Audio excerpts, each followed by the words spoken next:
When you think of the Founding Fathers, what principles come to mind? Probably freedom of speech, the right to vote, maybe even the right to bear arms.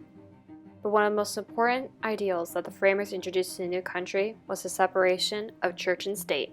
The first major step towards religious freedom came when the First Amendment expressed that Congress shall make no law respecting the establishment of religion or prohibiting the exercise thereof. Some people have interpreted that as protecting religion in politics. Indeed, separating church and state at the highest level liberates religion. While others have read that differently.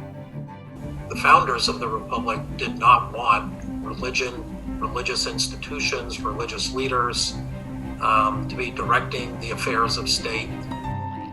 But despite the progressive words in the Constitution, the United States still had a long journey of religious freedom in the years to come.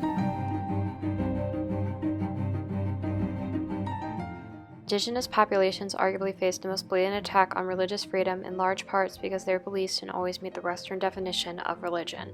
But one thing that I think is similar for many Native religions is their relationship with the environment, having access to sacred sites definitely was harmful for Native ways of life and ways of praying. An example of this is construction of the Dakota Access Pipeline, which spurred protests in 2017. At that time, they wanted to build the pipeline, and it was many times through sacred sites, build the pipeline through burial grounds. For this particular group, the care and appreciation of the land is central to their beliefs, but doesn't find any in comparison to Western religions. But even some Abrahamic faiths still have faced discrimination from the United States. Up until 1944, someone could be denied citizenship just because they were Muslim. A few years ago, the country saw a very similar instance with President Trump's travel ban. On Friday, January 20th, 2017, the president introduced an executive order banning from several predominantly Muslim countries on the basis of preventing terrorism. He's also made very clear that this is not a Muslim ban. It's not a travel ban. It's a vetting system to keep America safe. That's it, plain and simple. A later version of the ban was upheld in the Supreme Court 5-4. The dissent stated that the executive order was an obvious attempt to prevent Muslims from the country. These specific types of laws have become increasingly common in this country. Anti-Sharia laws, for example, have been introduced in state legislatures all across the country. They are serious attacks on religious freedom and religious practice. White evangelical and born-again Christians who are politically conservative have become a very activative group in American politics over the past, say, 40, 50 years. Conservative evangelical organizations and followers were even behind the introduction of One Nation Under God to the Pledge of Allegiance and In God We Trust to U.S. currency.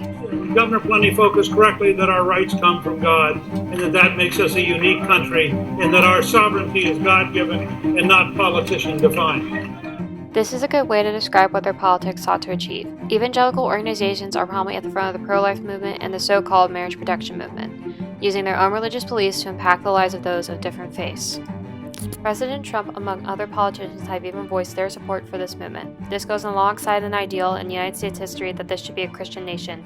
President Trump in his 4 years of office has just added a new chapter to this. He campaigned as president for conservative evangelicals and even appointed some to be religious advisors in the White House. Pastors and patriots who believe in the power of prayer, the majesty of creation, and the love and grace of Jesus Christ.